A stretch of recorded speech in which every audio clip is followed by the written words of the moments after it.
Hey there, BookTube. Noah. Everyone who reads and must converse is the channel. Thanks for coming back by again. The buddy reads are on this summer. I've been buddy reading something, maybe more than one thing, constantly through the summer. It's been great, this BookTube experience and Instagram as well. You know, there's a big book community out there. We're just dispersed, right? So we have to use the internets to catch us all, bring us together. The latest buddy read that I finished is Mrs. Dalloway by Virginia Woolf. This is the Harcourt Brace Jovanovic paperback. Very cool edition. This is a very small work when you look at it from the outside, but definitely big on the inside. So, I read this with Yasmin at To the Lit House, who I read my first Virginia Woolf with The Waves. I'll put a link to that one in the description box because that was a really amazing experience. I couldn't wait to get some more Virginia Woolf. And Christina at Books, Knitting, etc. And Christy Louise at Dostoevsky in Space. This is an amazing work. It is an exemplar of the modernist style. This takes place over the course of one day. Your characters, you follow them throughout the day. There is a lot of just movement from mind to mind to mind. And what I see is maybe a typical Virginia Woolf style, which is nothing but typical. Probably very new and striking for the time that she did it, and still today would be something that would be frowned upon if somebody said, "Oh, I'm going to write a book where it does this." This kind of thing is only to be handled by somebody who is a master of the craft, and Virginia Woolf is definitely a master of the craft of writing. It's amazing. Mrs. Dalloway is giving a party. Mrs. Dalloway is in kind of a marriage where, you know, it's not it's not enough to say it's a marriage of convenience, because it's not just that. That would be painting it too simply. But there is a lack of intimacy in Mrs. Dalloway's marriage to her husband. But it is not something that is, you know, a deal breaker or, you know, it's not the end of the world. It just is the way that it is. There is another character, Peter Walsh, who turns out to be one of the most interesting characters. And Septimus and his wife are very noteworthy side characters, have their own kind of side storyline that Mrs. Dalloway is getting into. And this all centers around a party that Mrs. Dalloway is throwing for her friends. You know, just for no reason. And what is the reason? If there's no reason, well, what's the reason? It's because she loves life. It's because she loves her friends. And ultimately, I find Mrs. Dalloway, Clarissa is her name. I find Clarissa Dalloway to be a very life-affirming character, even though she is not explicit about it. What Virginia Woolf explores in this that's very, very intriguing how she does it is the ways that people look and see individuals from the outside and the way that they are from the inside. There's a lot of you know, when you're in somebody's mind, Clarissa's, for example, she'll be thinking about Peter, about his mannerisms, about how he carries himself, about how he communicates, whether it's effective or not, things like that. She's essentially judging, right? And then, you know, we get Peter's inner life very much in this book as well. And you see how Peter is inside. And Virginia Woolf, I've said it before, and I mean, I'll probably say it over and over. that she might be the smartest woman um, writer that I've ever read. She's so smart. She's so perceptive to individuals and how they uh, see themselves and how they justify themselves and how they judge others, how they see others based on those other people's outer mannerisms and things like that. Just how they carry themselves.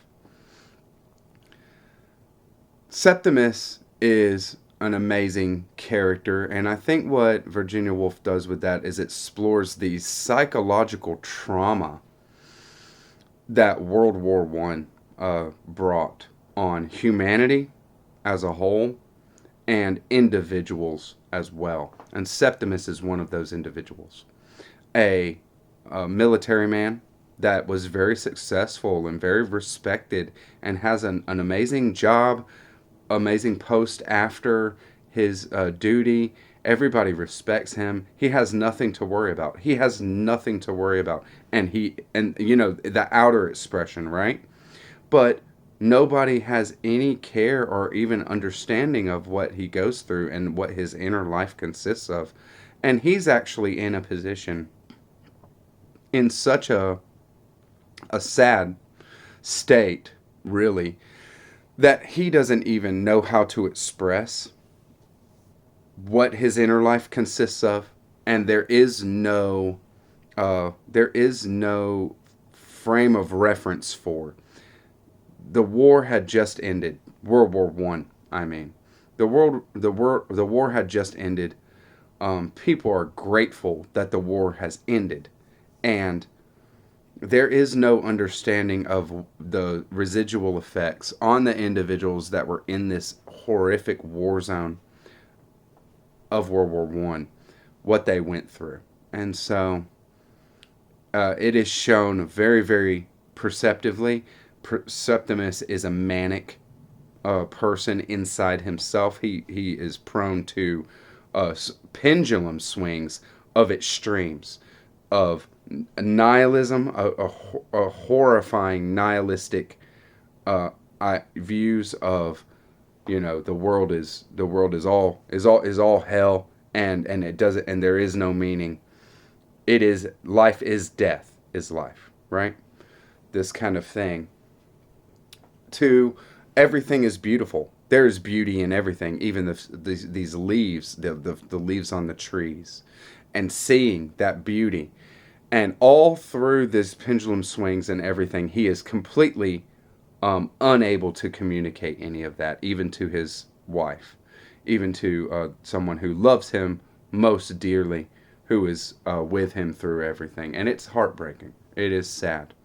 Septimus's character is very sad, but how is it so sad in less than a day's worth of time, and this is a side character of this story? Well, that's a testament to Virginia Woolf's mastery.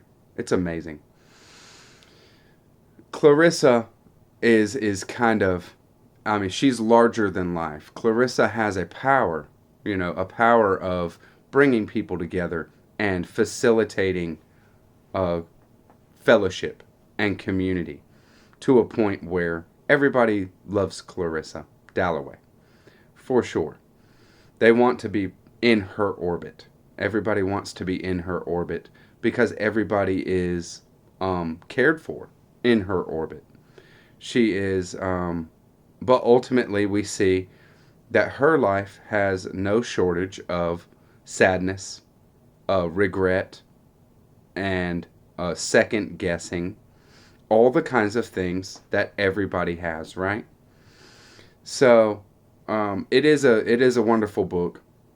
It is the intimacy with which you enter into these different characters is on another level. At some point in the book, I think it is Peter Walsh, when you're in his mind for a little while and in his thinking as he's walking around the city. He said he's thinking something, and he says, "Thank God that I will never I would never speak this out loud. I would never communicate this out loud to someone. Thank God this is in my inner thoughts. And so Virginia Woolf is completely aware of what she's doing. And with that, drives it home to the reader that you're just like, wow, it's like this is the most intimate of intimate thoughts, something that we don't ever communicate. Nobody is ever going to communicate everything. You couldn't even if you tried, right? And Virginia Woolf understands that, and Virginia Woolf can show her characters to a depth that illustrates that, and it's a very beautiful thing. My second Virginia Woolf, and it was a pleasure. I crushed this book. I mean, I read it in maybe 5 days, something like that. It just, once you're in the flow with what Virginia Woolf is doing, you can just roll with it, and there's no chapter breaks. There's no nothing to give you a stopping point in this. You just have to add a transition between a scene or a character. Just kind of call it right there and give yourself a pause. But it is a quick read. It is a very enjoyable read, and I'm glad that I'm on to some Virginia Woolf now. And I believe maybe To the Lighthouse is next. That's one that everybody sings the praises of, right? But if you would, leave down there your favorite Virginia Woolf and tell me why. Tell me what maybe I should read next. And it's on. Thank you very much, BookTube. I'll catch you on the next one. Bye-bye.